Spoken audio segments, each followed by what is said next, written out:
देश में 1.5 महीने के बाद कोरोना मरीजों की संख्या में दर्ज की गई गिरावट।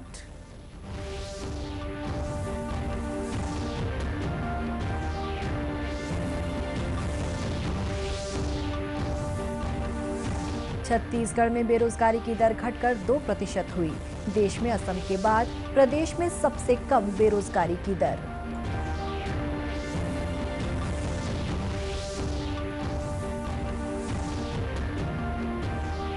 सौर ऊर्जा से रोशन हो रहे हैं कबीरधाम जिले के दुर्गम पहाड़ियों में बसे गांव।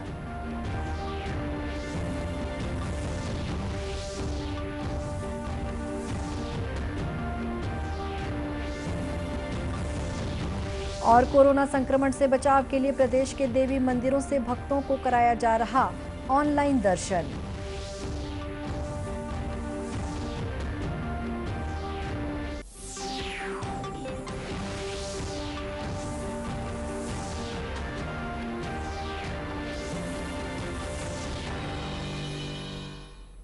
नमस्कार, आप देख रहे हैं दूरदर्शन समाचार। मैं हूं शुभ्रा भट्टाचार्य। अब समाचार विस्तार से। देश में 1.5 महीने के बाद कोरोना मरीजों की संख्या में बड़ी कमी दर्ज की गई है। देश में ये घटकर अब 8 लाख से कम रह गई है। अभी देश में कोरोना संक्रमण के 7,95,000 मरीज हैं, जो कुल संक्रमित मरीजों का लगभग 10% है। वहीं कोरोना संक्रमण से स्वस्थ होने वालों की दर 87% से अधिक हो गई है। अब तक 65 लाख से अधिक मरीज कोरोना संक्रमण से मुक्त हो चुके हैं। देश में कोरोना से मरने वालों की दर 1.52% है। इस बीच केंद्रीय स्वास्थ्य मंत्रालय ने छत्तीसगढ़ सहित कई अन्य राज्यों में एक उच्च स्तरीय दल रवाना किया है। ये दल कोविड के खिलाफ राज्य सरकार के प्रयासों को मजबूत करने में अपना सहयोग करेंगे। इधर छत्तीसगढ़ में कल रात 2,500 से अधिक कोरोना संक्रमित मरीज मिले हैं। वहीं 500 से अधिक मरीज कोरोना संक्रमण से मुक्त हुए हैं। प्रदेश में वर्तमान में 27,000 से अधिक कोरोना संक्रमित मरीजों का इलाज किया जा रहा है। छत्तीसगढ़ में बेरोजगारी की दर में उल्लेखनीय कमी आई है। ये दर सितंबर 2020 में घटकर 2% रह गई है, जो राष्ट्रीय स्तर पर देश में बेरोजगारी की दर 6.8% से काफी कम है। देश में शहरी क्षेत्रों में ये दर 7.9% और ग्रामीण क्षेत्रों में 6.3% है। सेंटर फॉर मॉनिटरिंग इकोनॉमी द्वारा बीते 16 अक्टूबर को जारी बेरोजगारी दर के ताजा आंकड़ों के अनुसार बेरोजगारी की दर असम में 1.2% के बाद छत्तीसगढ़ में सबसे कम 2% है, जो देश के बड़े और विकसित राज्यों से कम है। इसके पहले छत्तीसगढ़ में बेरोजगारी की दर जून महीने में 14.4% से घटकर जुलाई माह में 9% के स्तर पर आ गई थी। गौरतलब है कि प्रदेश में अप्रैल महीने के अंतिम सप्ताह से ही औद्योगिक गतिविधियां प्रारंभ हो गई थीं।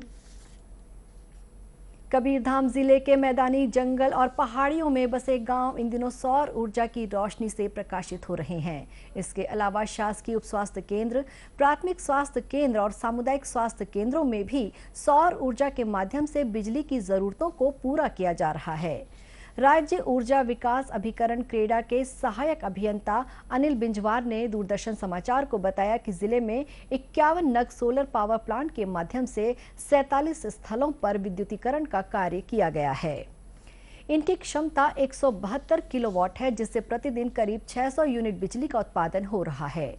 उन्होंने बताया कि जिला अस्पताल की छत पर लगे सौर प्लांट संयंत्र से अब तक 2,35,000 यूनिट बिजली का उत्पादन हुआ है। वहीं बिजली बिल में भी 10 लाख रुपए तक की बचत हुई। श्री बिंजवार ने बताया कि क्रेडा पीएचई विभाग के माध्यम से 80 गांवों में पेयजल की आपूर्ति के लिए सोलर पंप भी लगाने जा रहा है।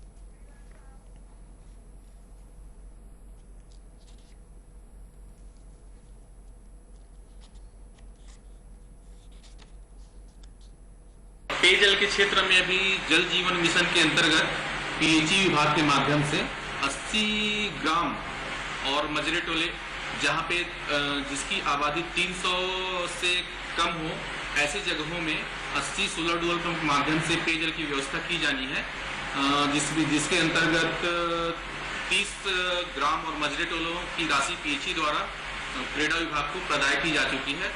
जल्द ही उसकी कार्यादेश जारी कर उन ग्रामों में सोलर डुअल पंप के माध्यम से पेयजल हेतु स्थापना कार्य की कार्यवाही की जाएगी। गौरतलब है कि जिले के वन बाधित और दुर्गम पहाड़ी इलाकों में रहने वाले बैगा आदिवासी परिवारों को भी सौभाग्य योजना के माध्यम से सोलर होम लाइट देकर उनके घरों को रोशन किया गया है। इनके बेहतर संचालन के लिए 500 नग संयंत्रों के लिए एक टेक्नीशियन और हेल्पर रखे गए हैं। प्रधानमंत्री जन कल्याणकारी योजना के तहत राजधानी रायपुर में शिविर का आयोजन किया गया। मिली जानकारी के अनुसार इस योजना के लाभ लेने के लिए बड़ी संख्या में लोग आयोजन स्थल पहुंचे। वहीं शिविर में 200 से अधिक लोगों ने अपना पंजीयन कराया। मैं सिलाई कढ़ाई का काम करती हूँ, तो मैं बोली कम से कम इसका फायदा उठाया जाए। इसी कारण मैं घर में करती हूँ सिलाई विलाई, तो और बढ़ाना चाहती हूँ इसी कारण। वरिष्ठ भाजपा नेता सच्चिदानंद उपासने ने बताया कि केंद्र सरकार ने कम ब्याज में लोन देने की योजना शुरू की है। इसके जरिए सिलाई कढ़ाई करने वाले, पान दुकान चलाने वाले, किराना दुकान सहित अन्य छोटे व्यवसाय करने वाले लोगों के लिए ये लोन दिया जा रहा है। कोरोना संक्रमण के दौरान और जिस प्रकार से जो ठेले वाले हैं, खोमचे वाले हैं, रेहड़ी मजदूर हैं, इन सबका जिस प्रकार से आर्थिक रूप से नुकसान हुआ है, वे अपना छोटा छोटा व्यापार प्रारंभ करने में भी आज उनको अर्थ की समस्या हो रही है। ऐसे समय में माननीय प्रधानमंत्री जी ने उनको 10,000 रुपए की जो एक योजना स्थापित की है कि उस बिना किसी प्रकार के सिक्योरिटी के और प्रतिभूति के 10,000 रुपए उनको केवल कुछ दस्तावेजों के आधार पर कि वो 10,000 रुपए उनको बैंक से मिले और उनका काम चालू हो। उसमें नॉमिनल ब्याज लगाकर जो है इंस्टॉलमेंट में पटाना है। जिस दिन पटा देंगे उसके बाद दूसरी बार फिर से भी उनको लेना पड़े राशि, तो फिर से ले सकते हैं। वहीं चार्टर्ड अकाउंटेंट अनीता दीवान ने मीडिया से बातचीत में बताया कि ये योजना ठेला, रेहड़ी और अन्य ऐसे छोटे व्यवसाय करने वाले दुकानदारों के लिए लाभकारी है। लोगों के लिए ये योजना है, ये प्रधानमंत्री स्ट्रीट योजना है। इसमें जो तिहाड़ी रोजी मजदूरी करने वाले जो लोग हैं, जिन्होंने अभी लॉकडाउन में काफ़ी समस्या झेला है, उन लोगों के लिए योजना बनाई गई है, जिसमें ठेले वाले, सब्जी वाले, चाट गुपचुप वाले और जो मार्केट में जो काम करते हैं, सब्जी भाजी का बेचते हैं, चाहे वो अपनी टोकरी में उठाकर बेचते हैं या किसी प्लेस पर बैठकर बेचते हैं, उन सब के लिए है। जिनका प्रॉपर दुकान नहीं है, जिनका गुमास्ता नहीं है, इसमें ज़्यादा पेपर भी नहीं लिया जा रहा है। आधार, वोटर ID, बैंक पासबुक और एक फ़ोटो ही बस लिया जा रहा है। इसमें 10,000 का लोन दिया जा रहा है, जिस लोन में केवल उनको एकदम निम्न दर पर ब्याज के में दिया जा रहा है, जो 12 महीने के लिए रहेगा। और अगर वो पेड कर देते हैं, आसानी से अगर पेड कर देते हैं, तो उनका सिविल देखते हुए आगे भी प्रोसेस में उनको पुनः लोन दिया जाएगा। गौरतलब है कि इस योजना के तहत कम ब्याज पर और बिना प्रतिभूति के 10,000 रुपए तक का लोन दिया जाता है। खबरों का सिलसिला आगे भी जारी रहेगा। फिलहाल वक्त है एक छोटे से ब्रेक का।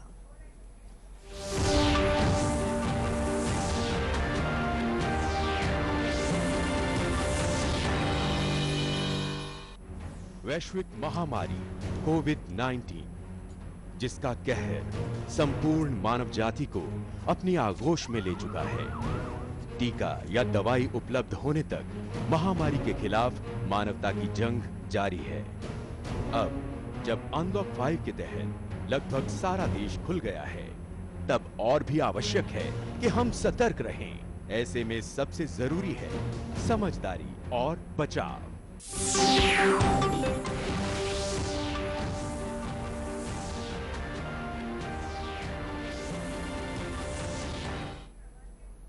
ब्रेक के बाद एक बार फिर स्वागत है आपका दूरदर्शन समाचार में। देश इन दिनों कोरोना संक्रमण की चुनौती का सामना कर रहा है, जिसका असर इस बार शारदीय नवरात्रि में भी देखने को मिल रहा है। छत्तीसगढ़ में भी कोरोना संक्रमण की रोकथाम और बचाव के लिए राज्य के विभिन्न स्थानों पर स्थित देवी शक्ति पीठों में नवरात्र का पर्व सादगी पूर्वक मनाया जा रहा है। साथ ही कोरोना संक्रमण से बचाव के लिए सुरक्षा के सभी प्रबंध किए जा रहे हैं। इसी कड़ी में राजनांदगांव जिले में स्थित मां बमलेश्वरी देवी के दर्शन इस बार ऑनलाइन कराए जा रहे हैं। वहीं नवरात्रि के दौरान लगने वाले मेले को भी स्थगित कर दिया गया है। मंदिर ट्रस्ट समिति के सदस्य नवनीत तिवारी ने बताया कि इस बार मंदिर में ज्योति कलश की स्थापना और पूजा पाठ समिति के द्वारा किया जा रहा है।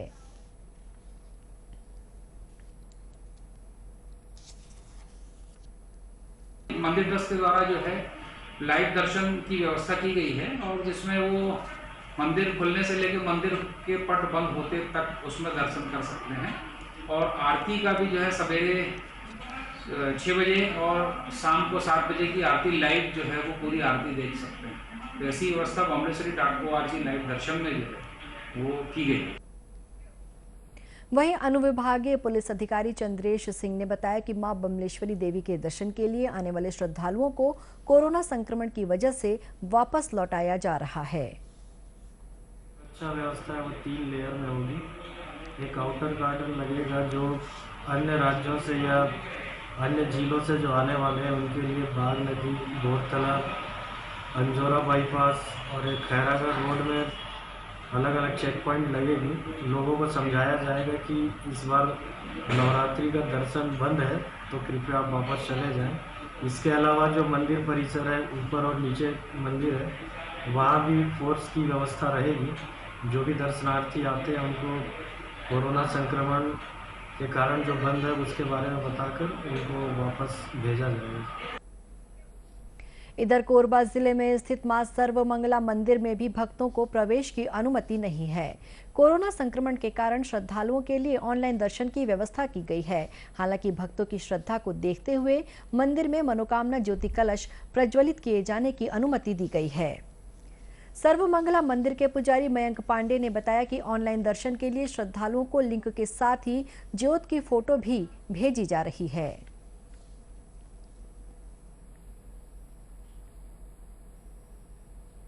इस बार जो दर्शनार्थी आते हैं दर्शन करने उस पर पूर्ण प्रतिबंध है।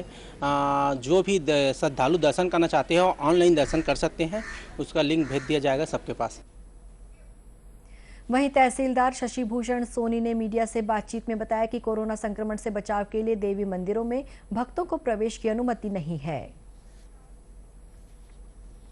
कि किसी भी मंदिर में जो है लोगों को प्रवेश ना दिया जाए, क्योंकि किसी प्रकार से भी भीड़ को रेगुलेट करना मुश्किल हो सकता है।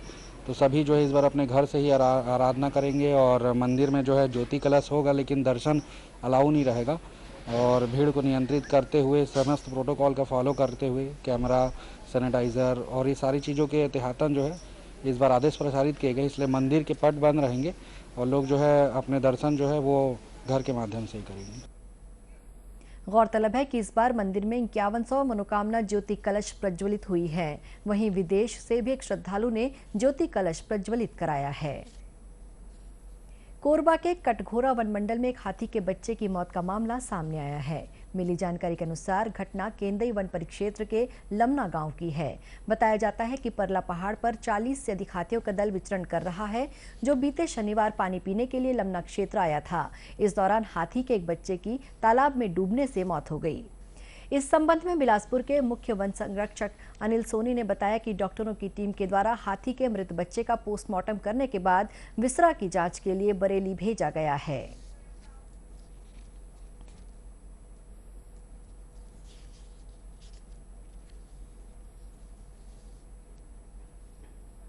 प्राथमिक जो लक्षण दिख रहे हैं उसके अनुसार ये पाया गया है कि तालाब में डूबने से मौत हुई है। ये जरूर है कि इस हाथी को और इसके पूरे दल को 46 जो एलिफेंट्स हैं उसको रात में ट्रैक किया गया है। ट्रैकर्स लगे हुए हैं। इसी गांव के जो है 3 व्यक्ति ट्रैकर के रूप में भी काम कर रहे हैं। तो ये हाथी का दल लगभग 1-1.5 महीने से इस एरिया में है। उसी दौरान 2 बच्चे भी पैदा हुए हैं। उन्हीं में से एक प्रतीत होता है ये जिसकी डेथ हुई है। गौरतलब है कि बीते वर्ष भी इस क्षेत्र में एक वयस्क हाथी की मौत दलदल में फंसने से हो गई थी। अंत में मुख्य समाचार एक बार फिर। देश में 1.5 महीने के बाद कोरोना मरीजों की संख्या में दर्ज की गई गिरावट।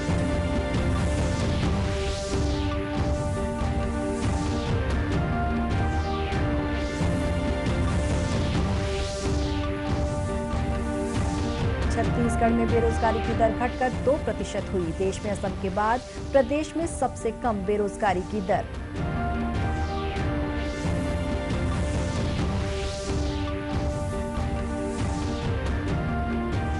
सौर ऊर्जा से रोशन हो रहे हैं कबीरधाम जिले के दुर्गम पहाड़ियों में बसे गांव।